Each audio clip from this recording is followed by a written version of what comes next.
पिछले वीडियो में हम लोग इलेक्ट्रोड विभव के बारे में पढ़ रहे थे। इलेक्ट्रोड विभव जो है, मानक इलेक्ट्रोड विभव कब कहलाता है? ध्यान से, कई बार परीक्षा में पूछा गया है, बहुत ही इंपॉर्टेंट टॉपिक है ये। ठीक है, परीक्षा में बार बार ये पूछा जाता है कि मानक इलेक्ट्रोड विभव किसे कहते हैं। ठीक है, तो मानक इलेक्ट्रोड विभव तब होता है जब, उस समय कहलाता है जब जो इलेक्ट्रोड लिया गया है उसमें जितने भी पदार्थ मौजूद हैं, विलयन वगैरह, अगर सबका जो है मोलरता कितनी होती है? 1 होती है, 1 मोलर होता है। देख रहे हैं, 1 m होता है। और दाब कितना होता है? तो 1 वायुमंडलीय दाब या 1 बार के बराबर होता है। तो उसे हम लोग क्या कहते हैं? मानक इलेक्ट्रोड विभव कहते हैं। देखिए, हम लोग अभी जो है पीछे में पढ़े हुए थे कि इलेक्ट्रोड 2 तरह के होते हैं। एक होता है एनोड और दूसरा होता है कैथोड। एनोड के कारण से जो है एनोड विभव बताए थे, हैं आक्षीकरण विभव। कैथोड के कारण से क्या बताए थे? अवकरण विभव। ठीक है, तो अब ध्यान दीजिए, आईयूपीएससी ने कहा कि आखिर जो है मानक किसको माना जाए? तो इसने कह दिया आईयूपीएससी ने कि जो है मानक अवकरण विभव को ही हम लोग जो है मानक विभव के नाम से जानेंगे। मतलब अवकरण विभव मतलब जिसमें अवकरण की क्रिया होती है, इलेक्ट्रॉन क्या होता है? गेन होता है। तो उसके कारण से जो विभव होता है उसी को हम लोग कहेंगे। मतलब मानक अवकरण विभव को ही जो है सामान्य रूप में हम लोग मानक इलेक्ट्रोड विभव के नाम से जानते हैं। कहीं भी अगर खाली मानक इलेक्ट्रोड विभव लिखा हुआ है तो हम लोग समझ रहे हैं कि वो मानक इलेक्ट्रोड मानक के अवकरण विभव है। मानक क्या है? अवकरण विभव है। ठीक है, अब आगे हम लोग को जो मुख्य चीज समझना है कि गैल्वेनिक सेल की संरचना और उसमें क्रिया कैसे होती है। गैल्वेनिक सेल जो हम लोग जो घर में हमारा जो यूज होता है सेल, वो भी एक गैल्वेनिक सेल है। वो कई तरह का भी होता है। एक देखते हैं कि जो टॉर्च में भरने वाली बैटरी होती है वो भी जो है गैल्वेनिक सेल है। ये बड़ा वाला इन्वर्टर वाली बैटरी होती है, ये भी क्या है? गैल्वेनिक सेल है। ये तरह तरह के क्या है? आपके गैल्वेनिक सेल है। तो इसको सबसे जरूरी है इसको समझना और इसका क्रिया कि इसमें कैसे जो है फंक्शन करता है, इसमें आक्षीकरण अवकरण की क्रिया कैसे होती है। तो पीछे में हम बता दिए थे कि इसमें 2 इलेक्ट्रोड होते हैं, एनोड और कैथोड। एनोड पर आक्षीकरण होता है और कैथोड पर क्या होता है? अवकरण होता है। एनोड क्या करता है? बोलो, इलेक्ट्रॉन त्यागता है। कैथोड उसको क्या करता है? ग्रहण करता है। तो उसी को हम लोगों को अच्छी तरह से समझना है। तो देखिए, गैल्वेनिक सेल में 2 इलेक्ट्रोड होंगे, 2 इलेक्ट्रोड होंगे जिनको हम लोग एक बाह्य परिपथ से तार से क्या कर देते हैं? जोड़ देते हैं। क्या करते हैं? बोलिए, तार से जोड़ देते हैं। और इसके दोनों विलयनों में एक जो है लौण सेतु डाल दिया जाता है। इस लौण सेतु क्या होता है? तो इसमें जो है देखिए, KCl या NaNO3 का जो है यह सांद्र विलयन रहता है। इसमें क्या रहता है? सांद्र विलयन रहता है।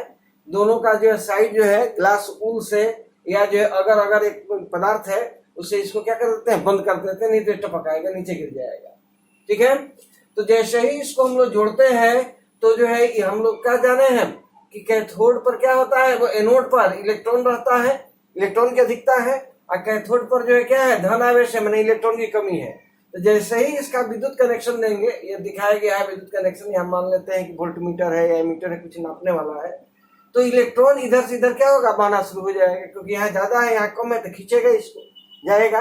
तो हम लोग पढ़े हुए हैं कि इलेक्ट्रॉन के जो जिस दिशा में बहता है उसकी उल्टी दिशा में विद्युत धारा बहती है। तो विद्युत धारा की दिशा क्या हो जाएगा? उल्टी दिशा में हो जाएगी, उल्टी दिशा में हो जाएगी। ठीक है, तो यह हो गया इसका। तो एक जो हम लोग एग्जाम्पल लिए हैं डेनियल सेल के लिए, क्या लिए हैं? हाँ, इसमें जो है ध्यान रखिएगा कि आईयूपीएससी ने निर्धारित कर दिया कि हम लोग हमेशा जो है कोई भी गैल्वेनिक सेल होगा तो उसका एनोड बाएं दिखाएंगे और कैथोड को कहाँ दिखाएंगे? दाहिनी साइड में दिखाएंगे। इसने निर्धारित कर दिया। एक डेनियल सेल होता है जिसमें जिंक का और जो है कॉपर का सेल होता है। ये जिंक और कॉपर, जिंक को जिंक सल्फेट में और कॉपर को कॉपर सल्फेट में इसमें डुबाया गया है। ठीक है, तो इसमें कुल रासायनिक क्रिया क्या होगी? तो Zn+CuSO4 से ZnSO4+। लेकिन ये क्रिया होती कैसे है? तो एनोड पर कैसे होगा? तो एनोड पर जो है Zn जो है क्या होगा? 2 इलेक्ट्रॉन त्याग कर Zn आयन में बदलेगा। ठीक है, और रिएक्शन एट कैथोड, कैथोड पर क्या होगा? तो कॉपर आयन जो है क्या करेगा? 2 इलेक्ट्रॉन लेकर कॉपर में चेंज होगा। तो इधर से इधर जो है क्या होगा? इस पर इलेक्ट्रॉन डिपोजिट होता है, इधर इलेक्ट्रॉन की कमी है। जैसे ही तार से जोड़ेंगे इधर से इधर विद्युत धारा प्रवाहित होगी। ठीक है, तो टोटल हमारा रिएक्शन क्या हो जाएगा? Zn+Cu से Zn+++। तो जब विद्युत धारा इधर से इधर प्रवाहित हो गया, इलेक्ट्रॉन प्रवाहित होगा, विद्युत धारा इधर से इधर प्रवाहित होगी, तो इसी के बीच में हम लोग अपना टीवी जोड़ लेते हैं, इसी में हम लोग बल्ब जोड़ सकते हैं, या इसी में अन्य उपकरण जोड़कर जो हम लोग उसको चला सकते हैं, क्योंकि यह क्या है, एक ऊर्जा है। यह ऊर्जा क्या होगी बोलिए, खर्च हो जाएगी। तो यह हो गया आपका गैल्वेनिक सेल की संरचना के बारे में। तो इसको अच्छी तरह से ध्यान रखिएगा कि एनोड को हमेशा बाएं लिखेंगे, कैथोड को हमेशा क्या लिखेंगे, दाएं लिखेंगे। तो ऐसे जो है गैल्वेनिक सेल का विभव हमेशा जो है धनात्मक होता है।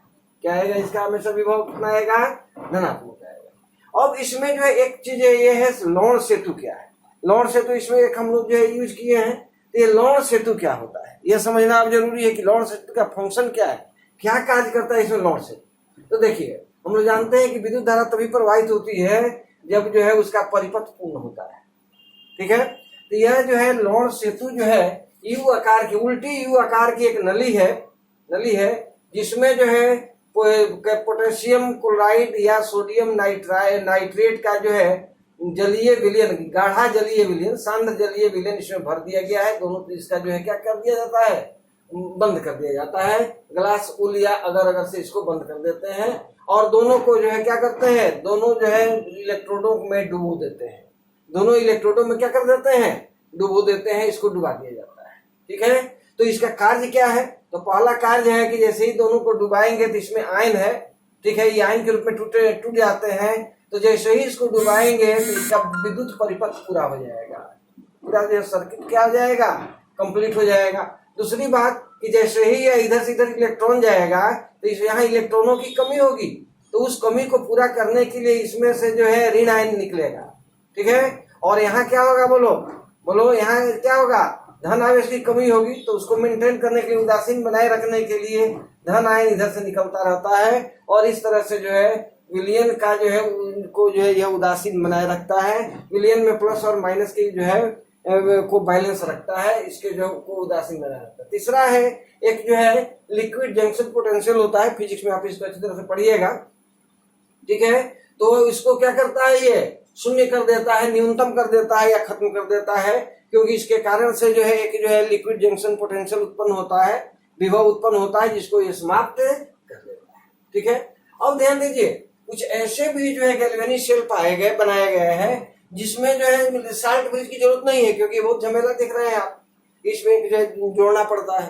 अब जो बनाया गया, इससे आपके घर में जो बैटरी है उसमें जो है साल्ट ब्रिज नहीं है।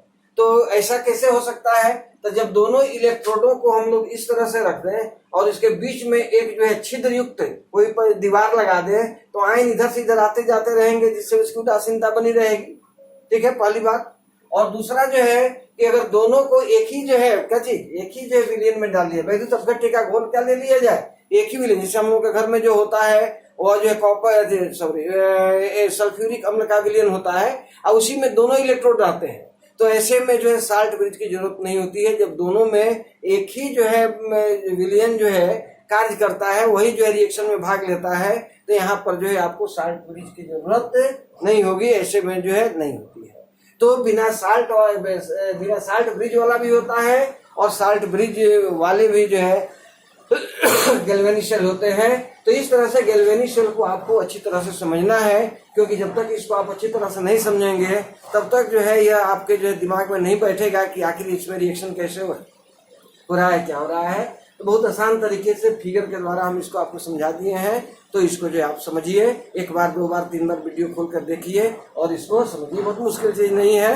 फिर इसके बाद आगे हम लोग पढ़ेंगे कि इसका विभव कैसे निकाला जाता है। हम कहते हैं कि 12 वोल्ट का है या 10 वोल्ट का है या 5 वोल्ट का है, कैसे ये जो है गैल्वेनिक सेल बनेगा, कितने का बनेगा, उसमें किसका प्रभाव पड़ेगा, क्या जो है चेंज करेंगे तो इसका वोल्टेज बदल जाएगा।